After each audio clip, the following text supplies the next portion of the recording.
I never believed silence could be loud until the day my mother died. The hall of the luxurious Marble Crest funeral home was filled with voices, but all I could hear was the deafening reminder of what I had become, a failure wearing a borrowed suit. My Uncle Farid tightened his Rolex as he walked in with my cousins, each dressed like they had just stepped out of a business magazine. They didn't bother to hide their smirks when they saw me, Rahim, the son who returned home after 10 years with nothing but unpaid bills and the smell of airport anxiety still clinging to my clothes. "Did you walk here?" my cousin Amir whispered loudly to his brother, just enough for everyone to hear. "Looks like he couldn't afford a taxi." Their laughter spread across the room like wildfire. I kept my head down. I had promised myself I wouldn't cause drama today. Not today. Not at my mother's funeral. But then came the final blow. The lawyer, a tired-looking man with silver glasses, cleared his throat as everyone gathered around the long, polished table. Even though my mother didn't own anything grand, this family treated every inheritance like a treasure hunt. He opened a brown folder. "As per the will," he began. I felt a flicker of hope.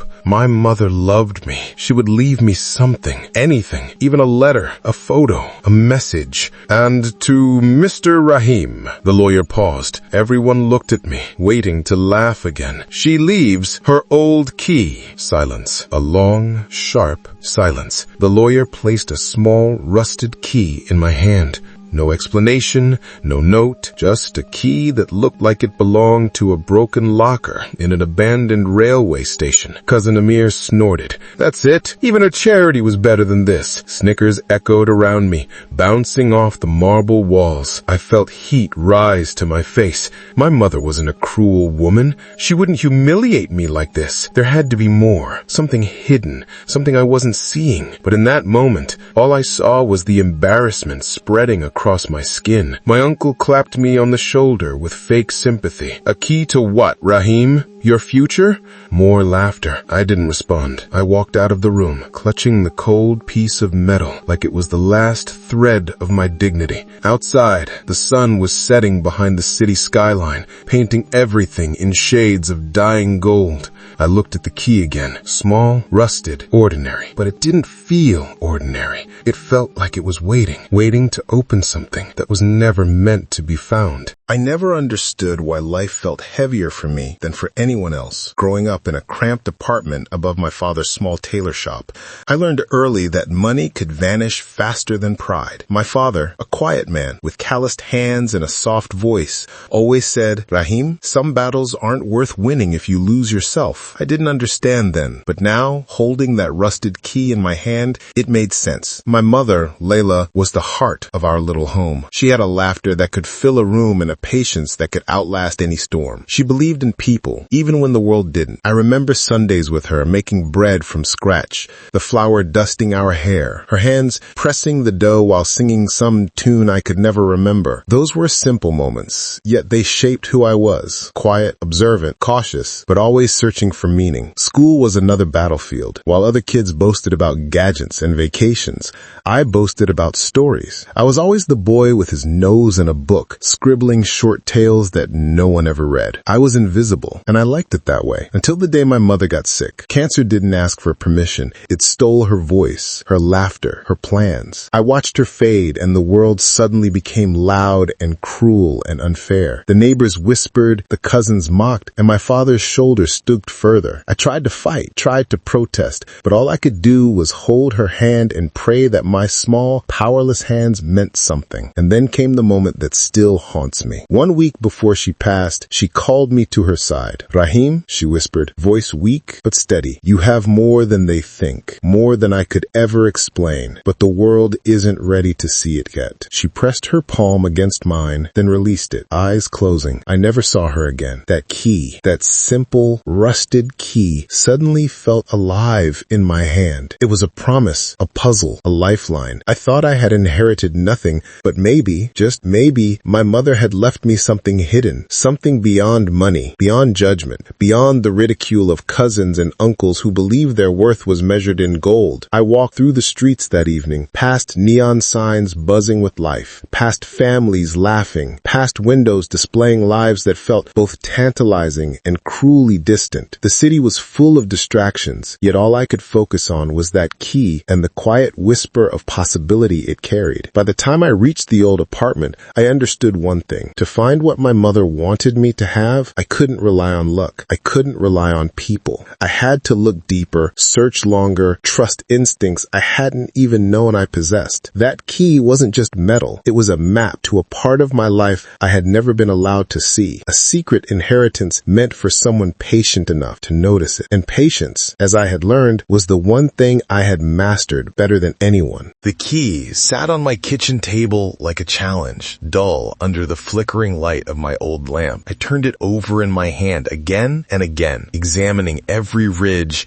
every groove, wondering what door it could possibly unlock. I knew instinctively that this wasn't just about a physical lock. My mother had always been careful, precise, leaving lessons hidden in ordinary objects. This key was a lesson she had left me at the perfect moment. I remembered her words the day she handed it to me. The world isn't ready to see it yet, but you will be. What did she mean? I didn't have to wait long. The next morning, I decided to visit the old tailor shop downstairs, now closed for years since my father passed. Dust coated the counters, and the smell of fabric and thread hung faintly in the air, as if the past had left a residue. I ran my fingers over the drawers, over the ancient cash register, until one tiny detail caught my eye. A thin wooden panel under the counter that I had never noticed before. The key fit. The panel swung open with a soft creak, revealing a small compartment. Inside lay a folded envelope, yellowed and frayed at the edges. My heart raced as I unfolded it. A map, hand-drawn, intricate, with a series of symbols and a route leading out of the city to a place I didn't recognize. Scribbled at the bottom, in my mother's familiar handwriting, follow this. Find the truth. Trust no one but yourself. I felt a thrill of fear and excitement. The city that once seemed mundane now shimmered with possibility. I had no idea what I would find at the end of this path, but I knew one thing. It wasn't a treasure chest of money. It was something far more valuable, or far more dangerous. I packed lightly, my old backpack, a notebook, my mother's journal, and left my apartment before sunrise. The streets were quiet, only the hum of distant traffic and the occasional clatter of a delivery truck breaking the stillness. Each step felt heavier than the last, like the weight of expectation pressing on my chest. Hours later, I reached the location marked on the map, an abandoned railway warehouse near the outskirts of the city. Rusted trains sat idle on cracked tracks, and the air smelled of damp metal and dust. The door was massive, but the key fit perfectly. I turned it, and it clicked. Inside, dim light revealed something I could never have anticipated. Boxes, stacked neatly, not haphazardly, but arranged with precision. Each box was labeled in my mother's handwriting, containing old letters, photographs, and documents. My mother had been collecting these for decades, pieces of a life that had existed in parallel to my own, a life of secrets, connections, and choices I had never known about. And then I saw it, a small, locked chest, ornate and polished, unlike anything else in the warehouse. My fingers shook as I held it. This was it, the heart of the mystery, the reason my mother had left me the key. I didn't know what I would find inside, but one thing was certain. Whatever it was, it would change everything. And I was ready. The chest was heavier than I expected, each ounce a warning that what lay inside carried weight far beyond its size. I knelt on the dusty floor of the warehouse, hands trembling, and lifted the lid. Inside was a collection of folders, letters, and a small leather-bound journal. The first thing I noticed was a photograph, a younger version of my mother, smiling in front of a grand estate I didn't recognize, and beside her, a man whose face sent chills down my spine. He looked almost like my father, younger, but older, dressed in a suit far more expensive than any tailor could provide. I opened the journal. The handwriting was my mother's, careful and deliberate, yet the words carried urgency. Rahim, if you are reading this, it means I am gone. I cannot be there to guide you in person, but I have left the pieces for you to find. Our family, it is not what you think. Your father was only part of the story. My hand shook as I read on. The journal detailed a hidden family network, a secret that had been maintained for decades. My mother had discovered that my father's business dealings had been manipulated by my uncle Farid, siphoning funds from companies we owned unknowingly. But that wasn't all. There were properties, assets, and connections scattered across the country, kept secret not for greed, but for protection. My mother had safeguarded them, leaving clues only I could decipher. Then came a series of letters. Each letter contained instructions, small at first, then gradually more complex. Meet him at the old lighthouse. Trust only the clock. The second hand will guide you. Another, the painting in the gallery is more than art. It is a map. Follow it carefully. It was becoming clear that my mother had prepared me for something beyond inheritance. She had prepared me to uncover the truth. The key was the first step. The warehouse, the chest, the folders. They were pieces of a puzzle she knew I could solve because I paid attention to details she believed no one else would. I realized the man in the photograph wasn't just a stranger. The journal confirmed it. He was my grandfather, someone I had never met, whose life intersected with mine in ways I couldn't yet understand. While the rest of my family pursued money, social status, and hollow appearances, he had left a legacy of intelligence, cunning, and foresight, hidden, waiting for someone worthy to uncover it. And that someone was me. I leaned back against the wall, staring at the open chest, and for the first time, I felt a flicker of power. Not wealth, not recognition, but understanding.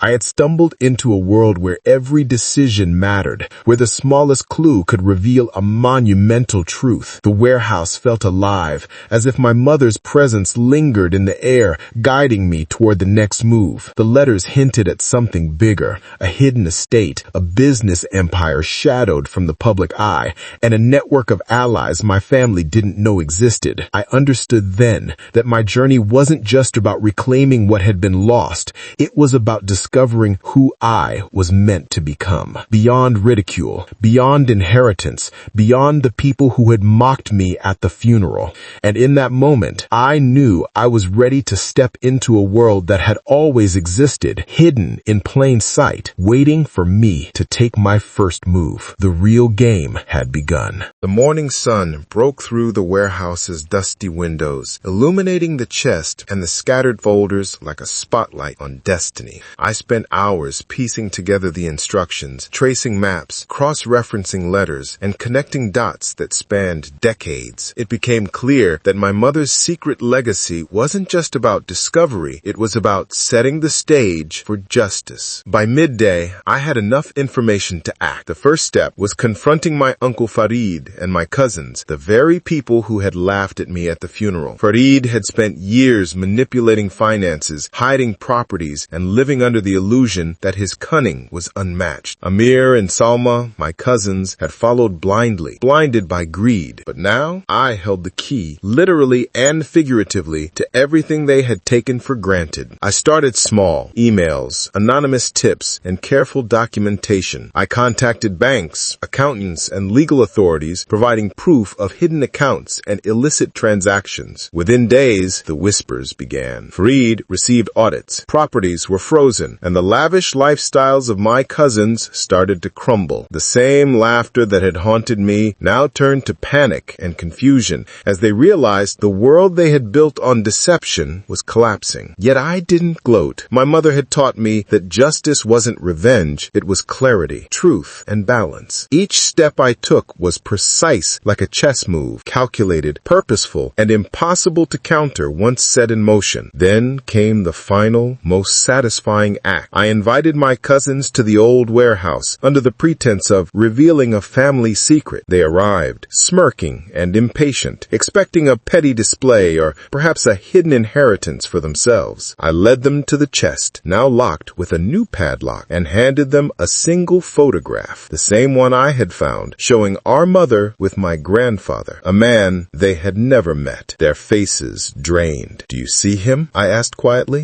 letting the silence sink in. "The man you've ignored, the life you've dismissed. He left a legacy not to the greedy, but to the one who would understand it." Amir's voice cracked. "Rahim, what does this mean?" "It means," I said, holding their gaze steadily, "that everything you thought mattered, your yachts, your accounts, your mansion, is built on sand. My mother and the grandfather you never knew left a path for someone who cared about truth, not wealth. And that someone was me." Shock replaced arrogance. Fear replaced laughter. And for the first time, I felt the weight of humiliation lift from my shoulders. I didn't gloat. I didn't laugh. I only offered them a choice: learn, work, and rebuild with integrity, or walk away. Amir's shoulders slumped, Salma's eyes welled with tears, and Farid's carefully constructed arrogance shattered like glass. They were forced to confront themselves, the very people who had mocked me, now learning what it truly meant to be powerless. And me? I realized that power wasn't in wealth or status. It was in patience, observation, and understanding. I had played the longest game of my life, and for the first time, the pieces were moving exactly as they should. The board was mine, not for revenge, not for pride, but for balance. The weeks that followed were a blur of discovery, learning, and transformation. With the chests, documents, and my mother's meticulous instructions, I began unraveling a network of hidden assets, properties, and investments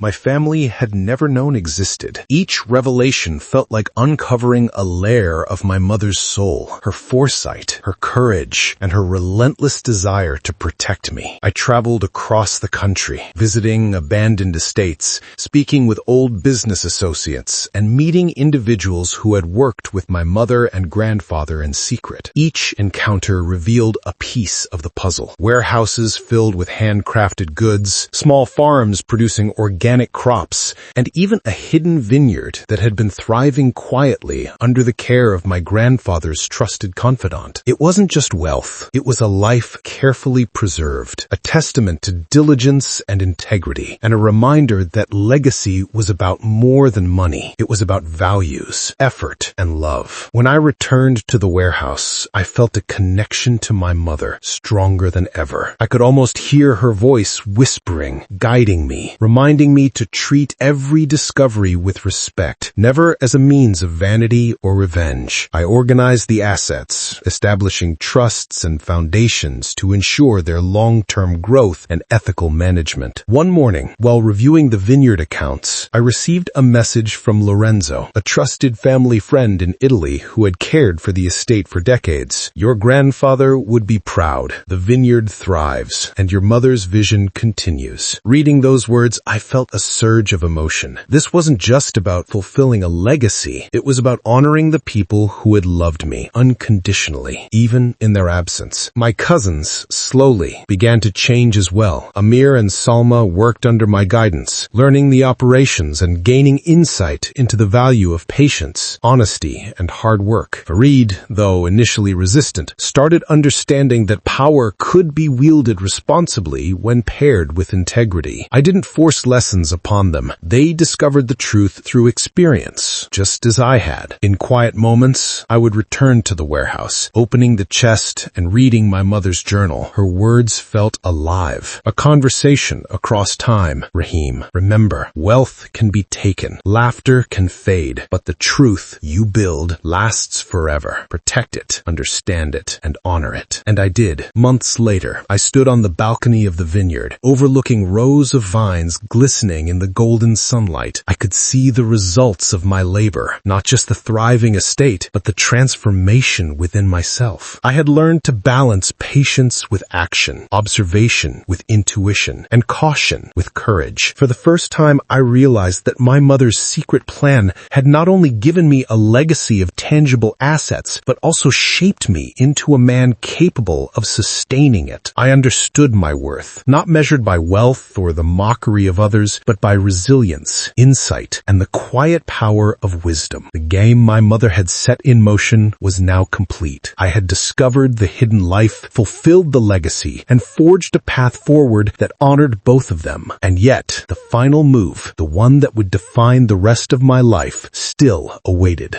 The vineyard glowed in the afternoon sun, each row of grapes a testament to decades of careful planning, patience, and love. I stood there, hands in my pockets, absorbing the weight of what I had uncovered, and what I had become. The journey from that ordinary apartment, from the laughter of my cousins at my grandfather's funeral, to this very moment had transformed me in ways I hadn't expected. I thought back to the first day I had held the key, the envelope, the journal. How small and insignificant it had seemed. Yet each step, each clue had been a lesson, a chess move in a game I hadn't realized I was playing. My mother had taught me to see beyond the surface, to trust my instincts, and to act with integrity even when others doubted me. That was the real inheritance. The cousins came to visit one last time. They were different now, not completely reformed, perhaps, but tempered by experience.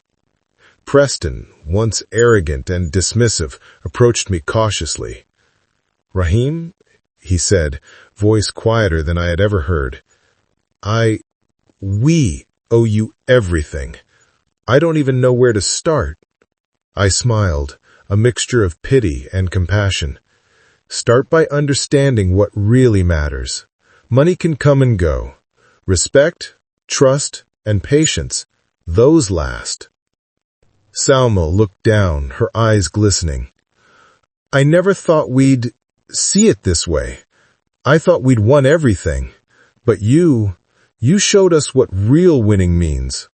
Farid, who had once controlled and manipulated, nodded slowly. "I see now. We all see now. You didn't just inherit an estate. You inherited wisdom, guidance, and courage, and that's something we can't take lightly." I led them through the vineyard, explaining operations, showing them the hidden estates, and sharing lessons from my mother's journal.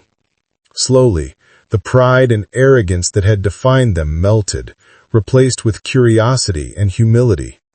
For the first time, I felt our family moving toward balance, toward understanding rather than competition. Later that evening, as the sun dipped below the horizon, I returned to the old warehouse. The chest remained open, folders arranged neatly inside, a reminder of the journey that had brought me here. I picked up my mother's journal one last time and ran my fingers over the leather cover. "Rahim, the best moves are often unseen. You played with patience, foresight, and heart. Remember this always." I closed the journal gently, a sense of completion washing over me. The laughter that once mocked me now felt distant, irrelevant. I realized that the true game had never been about proving others wrong. It had been about proving to myself that I could rise above expectation, that I could carry forward a legacy not of wealth, but of meaning. As I stepped onto the balcony overlooking the vineyard, I felt the warm breeze on my face. The horizon stretched endlessly, a reminder that life itself was a game of patience, courage, and the choices we make when no one is watching. I smiled, knowing the journey wasn't over. It never truly is. But for the first time, I felt ready for whatever move came next. The pieces were aligned, the board clear, and the game, my game, was mine to play. And somewhere in the quiet, I could almost hear my mother's voice, proud and unwavering. "Checkmate, Rahim. Well played." The sun disappeared behind the hills, leaving a golden glow over the vineyard. A legacy fulfilled, a family reconciled, and a life that had begun with a small key now stretched endlessly before me.